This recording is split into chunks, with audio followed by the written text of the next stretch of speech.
On est tous des cousins germains, supporters, levez tous vos mains, tous unis dans le Parc des Princes pour supporter le Paris Saint-Germain. Parisiens, parisiennes, bonsoir. Voilà, les gars, de retour. Et une victoire. Je vais mettre un peu plus de lumière, attendez. Ah, c'est mieux. Victoire du bon week-end, voilà, premier. Et on dit que ça va très mal au Paris Saint-Germain. Laissez-moi rire.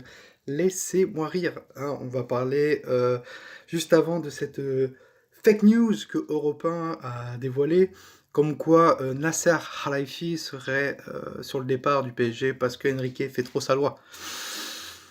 Qu'est-ce que j'en dis de ça? Je pense que déjà, c'est de la merde. Hein. Nasser partira jamais, c'est sûr. Si Nasser part, c'est pour la Coupe du Monde, hein, voire quand il aura gagné la Ligue des Champions. Voilà. Mais jamais la vie, Nasser partira. S'il faut choisir entre Nasser ou Antero Henrique, ça sera Antero Henrique qui partira. Obligé. Mais tout va très bien à Paris. Faut arrêter de dire comme quoi il y a de la merde et tout. C'est la déstabilisation. On déstabilise notre club.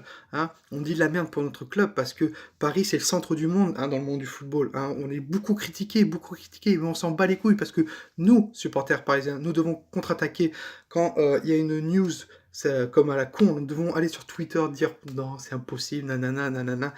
Il faut arrêter. Moi, j'entends des supporters dire ouais, Nasser, il fout la merde, Antero, il fout la merde. Arrêtez, vous n'êtes pas des vrais supporters du Paris Saint-Germain. Vous êtes pas... Moi, je connais le club depuis les années 2000. Hein, quand Ronaldinho est arrivé, vraiment, c'est là où j'ai commencé à regarder vraiment le Paris Saint-Germain à fond. Donc j'étais gamin et j'ai connu toute l'histoire du PSG. Je me suis renseigné, je connais mon club, c'est mon club. Voilà, pour moi, j'ai le sang bleu et rouge. C'est tout. Donc on ne s'attaque pas au Paris Saint-Germain. Hein. Comme il y en a plus qui vont voir, j'ai tweeté sur plusieurs news comme quoi Drexler devrait partir à Séville. Impossible. Impossible, parce que le FC Séville n'a pas de sous. FC Séville n'a pas de sous, donc voilà. Impossible. Drexler se plaît au Paris Saint-Germain. Drexler va avoir du temps de jeu, comme il a eu du temps de jeu hier face à Guingamp. Impossible qu'il parte. C'est impossible. Donc voilà. Mais Parisiens et Parisiennes, nous allons parler, donc débriefer de ce match contre Guingamp. Voilà, Buffon qui était remplaçant, ils ont essayé de faire un peu tourner. La première Thilo Kehrer, ça a été très compliqué. De toute façon, on l'a vu. Thilo est sorti à la mi-temps. Ensoki est rentré. Avec Ensoki, ça a été 3 fois mieux. Hein. Mais niveau dispositif, je sais pas, c'était pas un 4-3-3 pour moi en deuxième période. On a commencé en 3-4-3. Mais après, en première période, avec le but de Cavani et El Matador, voilà, on a pu même faire un petit poteau que ça fait du bien de voir la MCN claquer. Vraiment, je vous le dis. Donc voilà, donc la composition de l'équipe, Alphonse Areola au goal. Alphonse qui a été bon en deuxième période. En première période, il s'est fait très peur parce que la défense à 3, ça a été compliqué. Mais Thomas Tuchel est très intelligent, faites attention. Thomas Tuchel tente des choses. Voilà, il a tenté le 3-4-3 en première période. On a réussi à mener au score très vite. On s'est fait égaliser avec un penalty sur une faute de Thilo Kehrer qui a été très compliqué, qui a été vraiment dans le dur, Thilo Kehrer. Mais il jouait à gauche. Hein, donc ça a été compliqué pour lui. Plus milieu gauche. Et donc Alphonse qui a été meilleur en seconde période. Notre défense, Kipembe, Marquinhos, qui était milieu. Ouais, Marquinhos était attendez. Non, Marquinhos était défenseur. Défenseur en première période et après il est monté en milieu. Donc Marquinhos, Thiago Silva et Kipembe. Ensuite, au milieu, on a eu Rabiot, Angel Di Maria, Thilo Kehrer et Thomas Meunier. Et en attaque, la MCN, Neymar, Matuidi, Neymar, Cavani et Mbappé. Je suis désolé. La fatigue, voilà, je rentre d'un gros week-end, donc très fatigué. Mais il fallait que je fasse cette vidéo pour vous, les abonnés. Voilà, c'est vous qui me donnez la motivation. Encore là, j'ai vu les vues qui montent et les pouces bleus qui montent sur ma dernière vidéo pour mon débrief face à Guingamp. Donc voilà, je vous remercie à fond. Voilà. Donc, débriefer ce match, une première période très compliquée. Enfin, beaucoup de pression autour de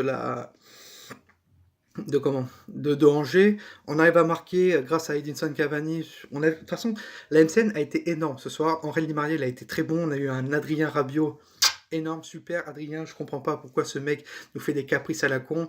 Ah, il est en train de se mettre en Théo Henrique un peu à dos. Bon, Nasser va s'occuper de ça, c'est sûr. Voilà. Et vous inquiétez pas, Rabiot va prolonger. C'est sûr à 100%, je vous le dis. Il va prolonger et tous ceux qui disent que Rabiot est une merde et il faut qu'il se barre, cassez-vous. Voilà, partez, vraiment partez parce que vous comprenez rien. Vous comprenez rien. Certes, il fait des caprices, mais dans le monde du football maintenant, c'est les pépettes. On sait tous, voilà. Et voilà, il faut que le Paris Saint-Germain accepte. Voilà, le club va accepter. Et voilà, il y a la pression derrière du Barça. Et le Paris Saint-Germain veut pas perdre Adrien Rabiot.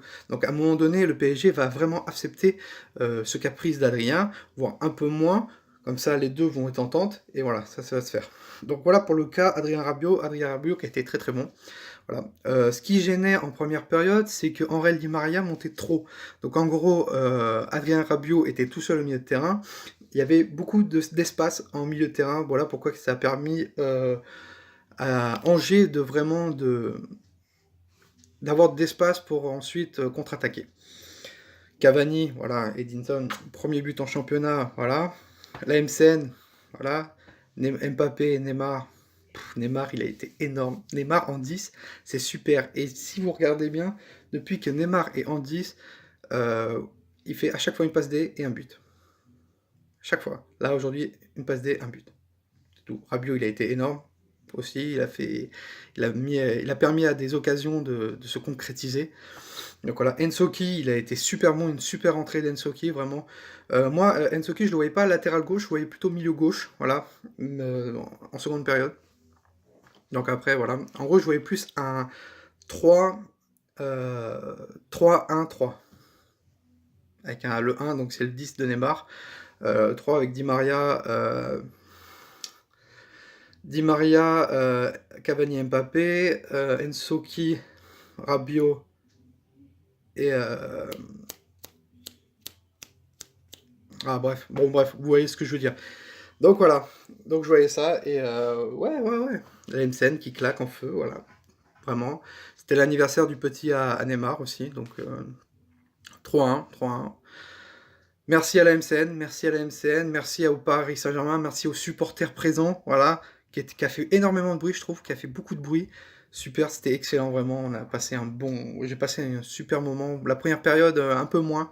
Bon, après, il faut tester le 4-3-3, il faut de la patience, ça va se faire, vous inquiétez pas, Tourelle veut appliquer ça énormément, ça peut être pas mal, il faut être vraiment patient.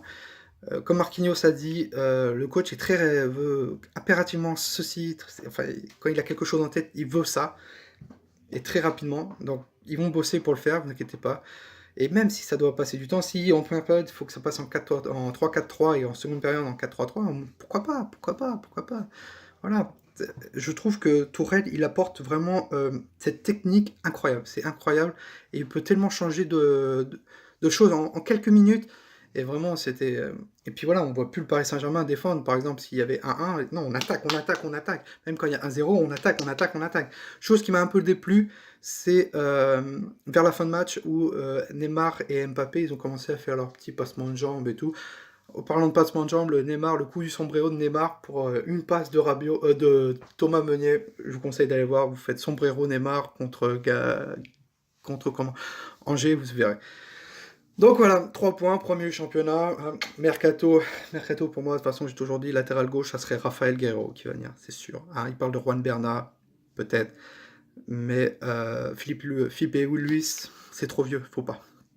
Plus pour 20 millions, voire 20 à 30 millions, donc voilà. En 6, soit ce sera Rabiot, comme Di Maria veut jouer au milieu, donc on verra bien. Prochain match, Nîmes, je devais être à Nîmes, malheureusement, j'ai pas eu de place, trop cher.